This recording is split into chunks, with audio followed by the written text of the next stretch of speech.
advantage kung malaki na ang biik bago mo siya bilhin.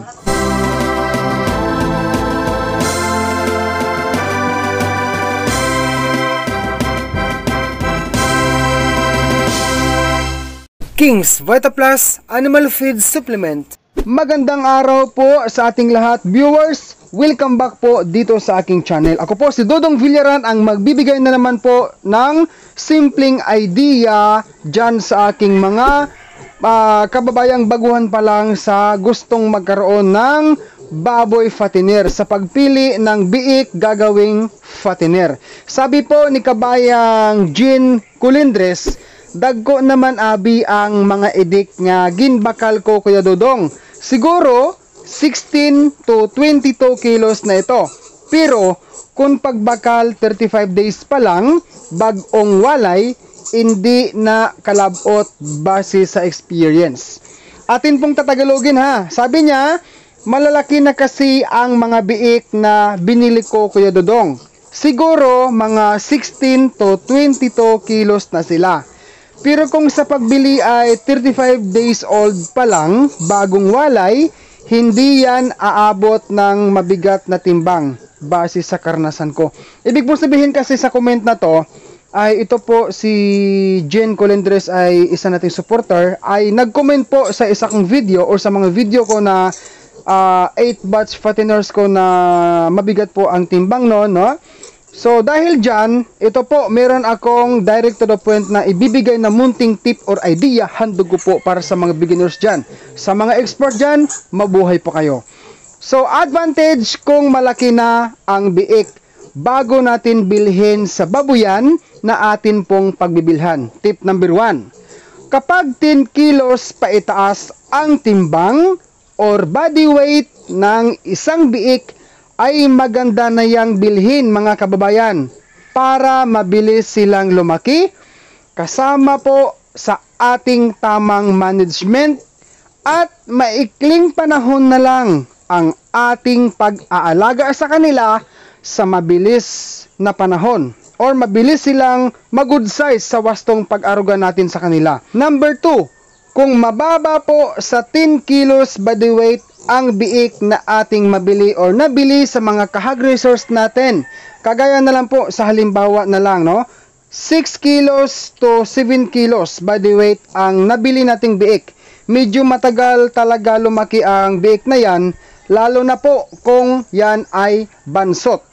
8 kilos to 9 kilos body weight na biik, medyo okay pa ho yan, base po sa pag-aaral. Opinion ko lang po, base lamang sa sarili kong karanasan, ay mas maigi po kung 10 kilos pataas ang mabibili nating biik na gagawin po nating fattener. Number 3, share ko lang po sa inyo guys, kagaya po sa nabili kong 5 biik noon na 8 batch fatteners ko, 45 days old since birth, ang body weight nila noon ay 16 kilos, dalawang 15 kilos, isang 13 kilos at isang 10 kilos body weight.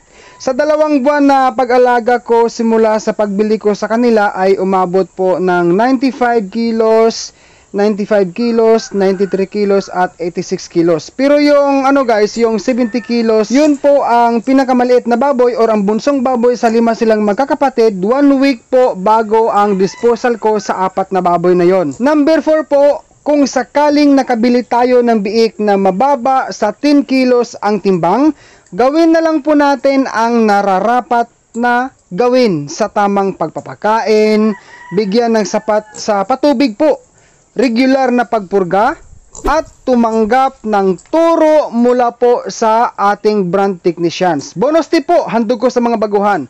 Ito po ay sa pagbili natin ng biik gagawing fattener, piliin din po natin ang good breed or ang magandang lahi po ng baboy para mabilis lumaki at madali nating ma-dispose.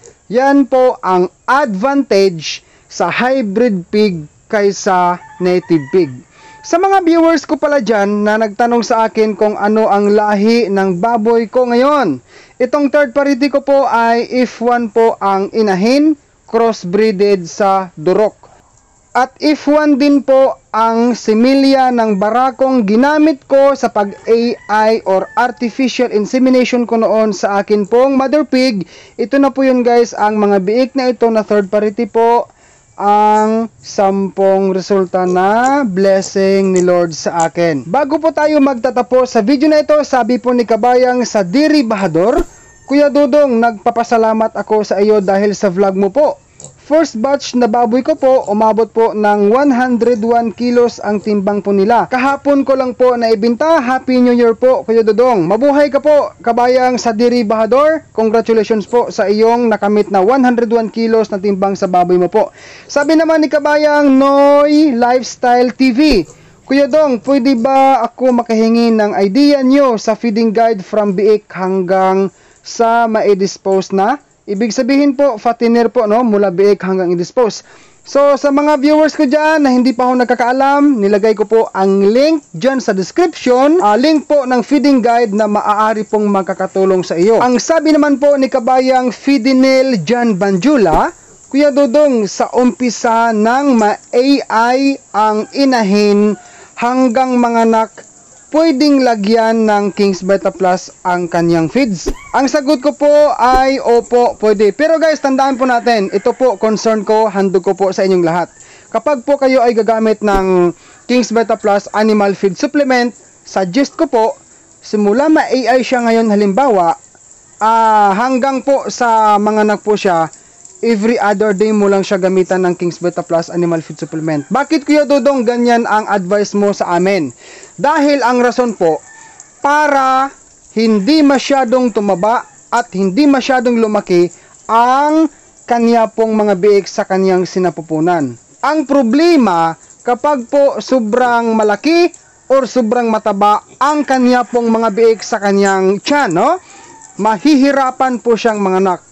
May tsansa po or malaki po ang tendency na siya po ay mahihirapang manganak dahil nga po sa malalaki at matatabang biik na meron siya. Sabayan pa sa iyong magandang pagpapakain sa kanya or tamang management sa kanya, so may tsansa po yan na talagang healthy na healthy ang kanya pong mga biik. Ako po si Dudong Villaran ay patuloy pong nagpapasalamat po sa inyong lahat for continue watching my simple videos about pig show dito po sa aking channel.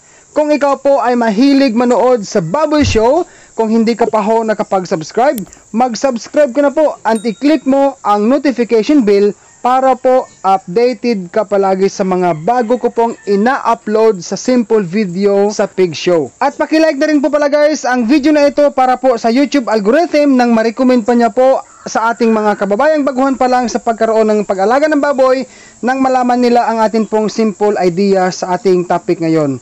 God bless po guys sa ating lahat.